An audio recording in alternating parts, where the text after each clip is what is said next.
सलाम, नमस्ते, सत श्री अकाल। मैं हूं रजा और आप देख रहे हैं रजाग्राफी का अंतरराष्ट्रीय प्राइम टाइम शो, जिस एक वीडियो के अंदर दुनिया की तमाम बड़ी खबर मैं आपको सिंपल और आसान भाषा में बताता हूं। आइए सबसे पहली और बड़ी खबर जानते हैं। देश सबसे ऊपर तो भारत पर एक और बड़ी मुसीबत, मोदी और ट्रंप की दोस्ती का नुकसान हम सबको उठाना पड़ रहा है। लंबी लंबी बकैतियां थी, गोदी मीडिया की तारीफें थी, फर्जी पैसा देकर मोदी तारीफ करवा रहे थे दोस्ती की, और आज वो ट्रंप से दोस्ती भारत को कितनी भारी पड़ रही है आप सोच नहीं सकते। ट्रंप हर दिन हरामी बिस्तर से उठता है और हमारे देश पर पाबंदी लगाने की बात करता है, यूरोपीय यूनियन पर प्रेशर बना रहा है और दूसरे देशों को हमसे दूर कर रहा है। मोहतरम हजरात, अब एक नई चीज सुनिए। S-500 भारत रूस से खरीदने की तैयारी में है और इंशाल्लाह हम खरीदेंगे, लेकिन आप यह जान लीजिए कि भारत पर पाबंदी 100% लग जाएगी। कैसे? जब S-400 तुर्की को दिया रूस ने, तो तुर्की पर अमेरिका ने पाबंदी लगाई थी। वो पाबंदी थी कैटसा। ये एक ऐसी पाबंदी है, स्पेशली ये इसलिए बनाई गई कि जो भी रूस का S-400 खरीदेगा हम उस पर यह लगाएंगे। यह अमेरिका की दादागिरी वाला बैन था। लंबे समय तक रूस पर यह पाबंदी लगी रही। इसकी वजह से कई अमेरिकी कंपनियां और कई सारे जो बिजनेस का नुकसान उन देशों को होता है, यानी एक तरह से बाइकआउट अमेरिका कर देता है। अब आपको बता दूं कि यही जो कैटसा है पाबंदी, S-500 जो भारत खरीदने की तैयारी में है, अगर भारत खरीदने की तरफ आगे बढ़ता है तो यही पाबंदी भारत पर लगेगी, जो कि तगड़ा नुकसान देगी। यह है मोदी का दोस्त। और वहीं आपको बताना चाहूंगा, यूरोपीय यूनियन पर प्रेशर बना रहा था ट्रंप कि भैया 100% पाबंदी लगाओ भारत पर। लेकिन अंदर की सुकून वाली खबर यह है कि EU के कुछ अंदर के जो मेंबर हैं उन्होंने बताया है कि भारत पर यूरोपीय यूनियन पाबंदी लगाएगा नहीं। ट्रंप की एक तरफा बात भारत के खिलाफ यूरोप सुनेगा नहीं। दुनिया में अलग अलग तरह के दोगले लोग होते हैं। दोगले लोगों का भारत और दूसरे देशों में पाया जाना अजीब नहीं है। बड़े बड़े नेता भी दोगले होते हैं। ये दोगले जैसी नीति आइए आपके सामने मैं क्रैक करता हूं। माजरत चाहूंगा कि जुकाम से पीड़ित हूं, दुआ कीजिएगा। जुकाम खांसी हो जाती है तो बोलने बड़ी तकलीफ होती है। हजरत, ये अच्छा, दोनों नाक बंद हो और पाद आ जाए आदमी का तो समझ में नहीं आता है कि ये वो हवा निकलेगी कहां से। चलिए, मजाक मजाक में हम कुछ ही बोल देते, दिल पे मत लीजिएगा। खाना ना तो नहीं खा रहा था कोई कोई बात नहीं, तो अभी तो आती है रेट। चलिए, एक तरफ यूरोप पर, अभी परसों की खबर है, यूरोप पर प्रेशर बना रहा था ट्रंप कि भारत पर 100% टैरिफ लगाओ। खुद 50% टैरिफ लगा रहा है। भारत के विरोध में बातें बोल रहा है। ट्रंप का नेता जहर उगल रहा है, रोज जहर उगल रहा है। यहां तक कि ट्रंप के नेता ने यह तक कहा, कल मैंने बताया था और दिखाया भी था, वो कह रहा है कि बहुत जल्द भारत टेबल पे आएगा, सॉरी बोलेगा, भीख मांगेगा कि हमसे डील कर लो। अगले दिन ट्रंप ट्वीट करता है, यह सारा जहर उगलने के बाद, कि मैं बहुत जल्द अपने एक दोस्त से बात करने वाला हूं, मोदी से, और हम एक अच्छे दोस्त हैं और हमारा वो साथी है देश। यानी तो दोगलापन यहां देखा आपने। पूरे महीने ये भारत के खिलाफ जहर उगलता रहा और अब कह रहा है कि हम, और इधर भारत को ये दोस्ती की बात करके दोबारा से दूसरे देशों से कह रहा है कि भारत पर पाबंदी लगाओ। अब यहां पर एक दोगले की बात हो गई। आइए अब इसका रिप्लाई पढ़िए। रिप्लाई में मोदी जी ने ट्वीट करके जवाब दिया कि मैं इंतजार कर रहा हूं, बेहतर डील के लिए हमारी टीमें बात कर रही हैं, हम एक बेहतरीन पारी निभा सकते हैं, साथ मिलकर काम कर सकते हैं। यहां पर अगर कोई और होता तो कहता हमें तुम्हारी जरूरत नहीं है। अगर यहां पर कोई और होता तो कहता कि पहले तो आप टैरिफ हम पर से हटाओ। इसके अलावा कोई और होता तो ये कहता अमेरिका से कि सुनो, तुमने दुनिया में सबसे ज्यादा पाबंदी 2 देशों में लगाई और वो पहले हम हैं। टैरिफ भी लगाया और पेनल्टी भी लगाई, तो या तो टैरिफ हटाओ या पेनल्टी हटाओ या दोनों हटाओ, इतने अच्छे दोस्त हो तो। अगला इंसान कुछ बोल ही नहीं रहा है, सामने वाला गरिया के फिर जरा सा पुचकार दे रहा है, तो आगे वाला आदमी जो है अंगूठा चूसते हुए हर चीज में राजी हो रहा है। अमेरिका चलता है 90%, अमेरिका जो चलता है हथियारों के बेचने से जो पैसा कमाता है, उससे अमेरिका की पॉलिटिक्स चलती है और अमेरिका की सरकार चलती है। ये ससुरे दूसरे देशों को भिड़वाते हैं, दोनों को हथियार बांटते हैं, बेचते हैं और मजे लेते हैं। अब देखिए, भारत पर जहर उगलने के बाद ये रही रिपोर्ट, अमेरिका एक टीम भेजने वाला है कि भारत को अपने P-8 सर्विलेंस एयरक्राफ्ट और भी बेचे जाएं। अब एज अ इंडियन आपको क्या लगता है, हमको क्या अमेरिका से ये हथियार, ये एयरक्राफ्ट खरीदने चाहिए, या फिर हमारे पास जब उससे बेहतर ऑप्शन रशिया है या फ्रांस है, उससे डील करनी चाहिए? उधर मोदी जी चाइना जाकर चाइना को सुरा के आ गए। अब चाइना घुसने लगा भारत में। चाइना की जो ईवी व्हीकल है, इलेक्ट्रॉनिक व्हीकल, BYD कार की कंपनी, वो भारत की मार्केट में घुसने को तैयार है। अब सीधी बात जान लो, चाइना का माल सस्ता और देखने में बहुत बढ़िया। BYD की गाड़ी अगर भारत में आएगी, ऊपर से वो इलेक्ट्रिक है, तो इससे जो भारत की दूसरी खुद की कंपनियां हैं भारत की, उसको सीधा नुकसान होगा कि नहीं होगा? अब कोई मोदी जी से पूछे, वो मोदी जी एक कबूतर निकाला था आपने अपनी टोपी में से, उसको नाम दिया था आपने आत्मनिर्भर। कहां गया वो? अब सुनिए, मोदी जी पुचकार के आ गए, सब कुछ नॉर्मल करने की तैयारी में हैं। हम तैयारी में हैं नॉर्मल करने की।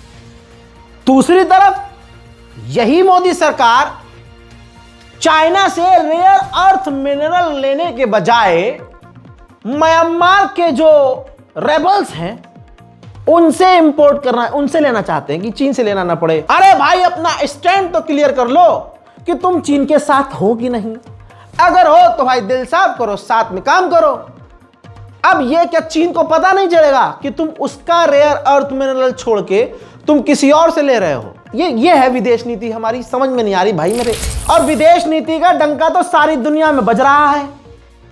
आपको पता है 2025 के अंदर ही भारत के 80% स्टूडेंट्स का वीजा रद्द कर दिया है कनाडा ने।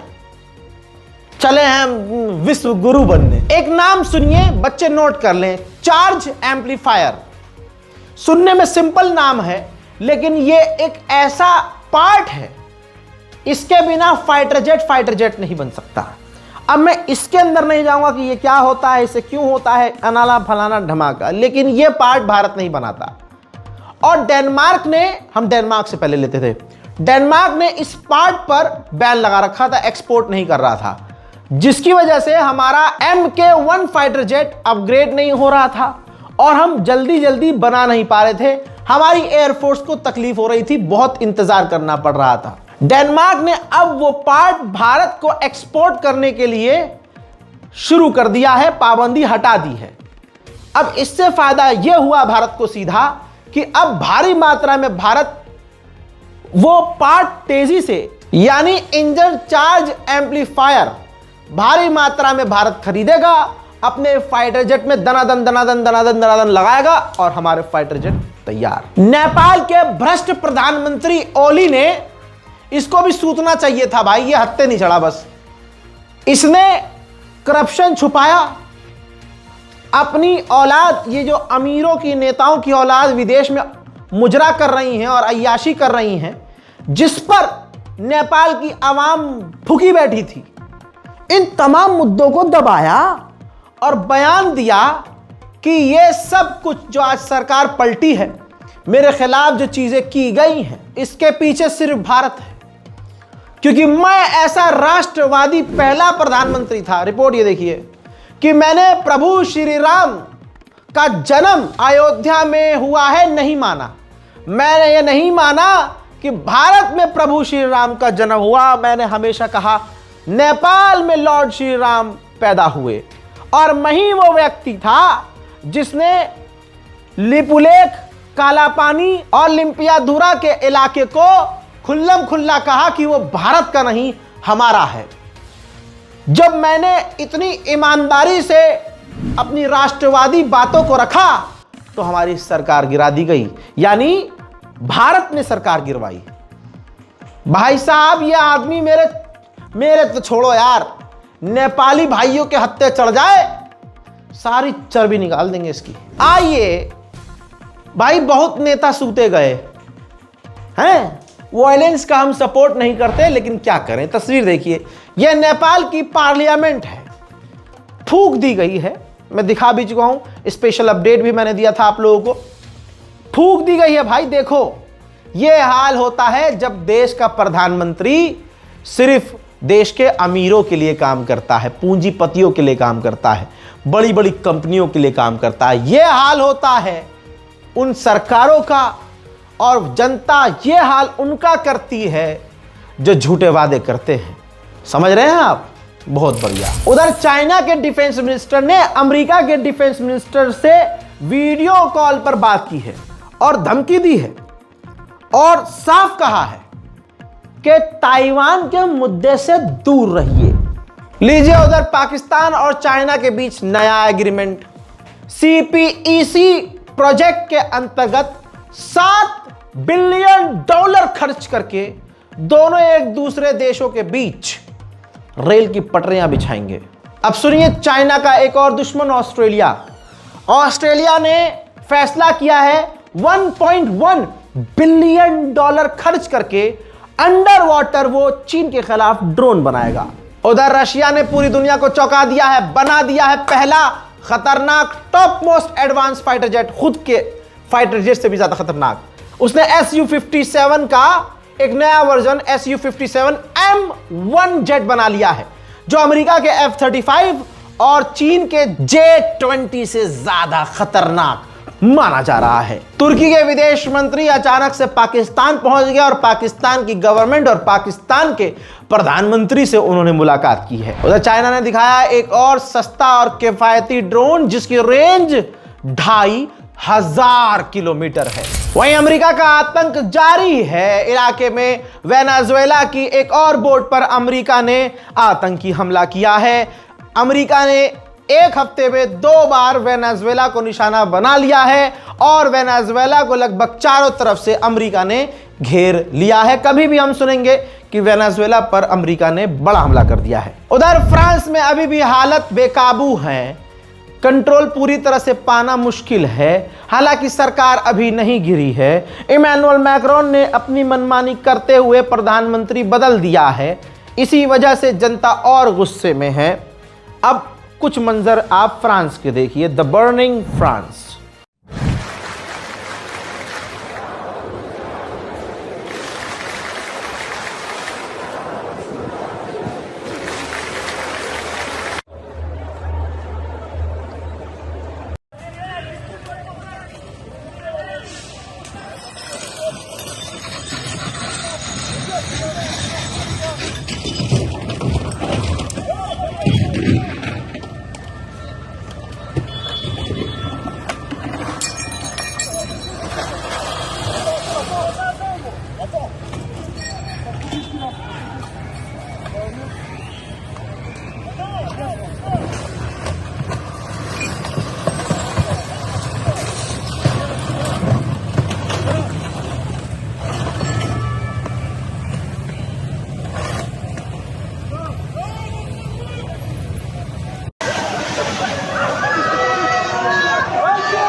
cochons.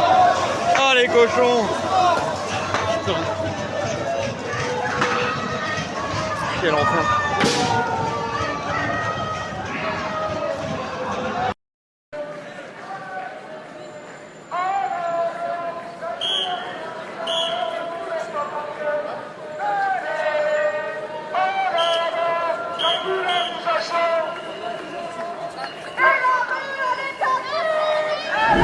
हजरात एक और कांड हो गया है, माजरत के साथ, अलग से नहीं बता सकता था, समय की बर्बादी होती, और आपका समय बचाने के लिए एक बड़ी खबर। रूस के 19 ड्रोन पोलैंड घुस गए।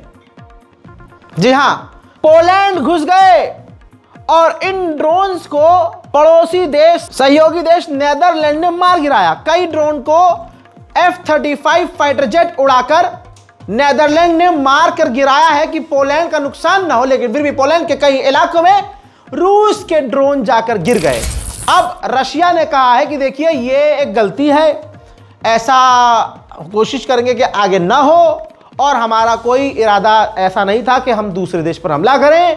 रशिया बात करने को राजी है और हो सकता है जल्दी बात हो जाए। पोलैंड का कहना यह है कि नेटो जल्द आर्टिकल 5 जारी कर दे। आर्टिकल 5 का मतलब यह है कि अगर आर्टिकल 5 जारी कर दिया कि हाँ भाई हमने आर्टिकल 5 एक्सेप्ट कर लिया, तो अगर नेटो का कोई एक मेंबर है, तो नेटो के किसी एक मेंबर पर हमला हुआ तो माना यह जाएगा कि सारे नेटो के मेंबर पर हमला हुआ, और फिर सब मिलकर दे दनादन दे। हाँ, तो वो वैसे इतना आसान नहीं है कि आर्टिकल 5 जारी हो जाए। हजरात हालात कितने खराब हैं ये आपको पता है, हर जगह के हालात खराब है। भारत के तो और हालात खराब है, भारत में हमारी कौम के और हालात खराब है। भैया इतनी हालत खराब है। अच्छा, जो हमारी कौम में हिम्मत करके जो अच्छे काम कर दे और हिम्मत करके अच्छे काम करने के लिए आगे आता है, हमारी कौम के नौजवान, हमारी ही कौम, हमारे ही मुसलमान उसकी ऐसी तैसी करने में लग जाते हैं। हजरात सोशल एक्टिविस्ट हैं, ऐसे ऐसे काम इन्होंने किए हैं जो शायद हमको पता भी नहीं है। मैं बात कर रहा हूं ऐमन रिजवी की। भाई चेहरा देख लीजिए, इस महिला ने इस मुल्क के लिए, मैं मुसलमान की बात नहीं कर रहा हूं, सिर्फ मुसलमानों, पूरी कौम के लिए, पूरे देश के लिए, इस पूरे भारतवासियों के लिए, गरीबों के लिए पता नहीं कितने काम किए।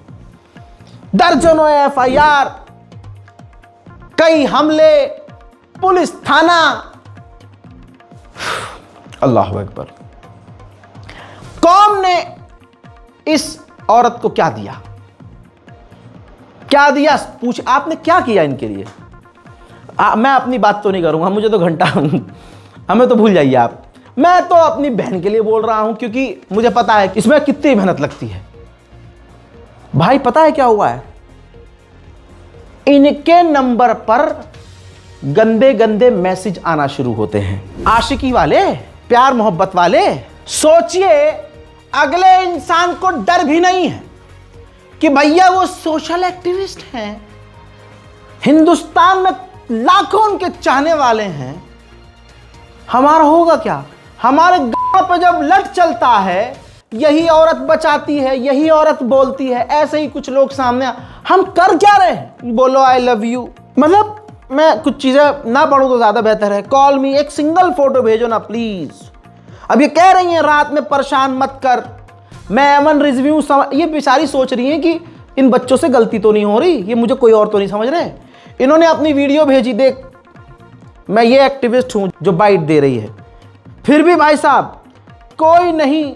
ये कहती हैं रात को परेशान करने के वजह से अब नंबर पुलिस स्टेशन में दे रही हूं। कहता है कोई नहीं, मोहब्बत जेल ले जाए तो क्या हुआ? अब जब ऐमन रिजवी थोड़ा सा सर्च रिसर्च करती हैं, नाम वाम निकालती हैं, अच्छा रील भेजी जा रही थी इनको प्यार मोहब्बत वाली।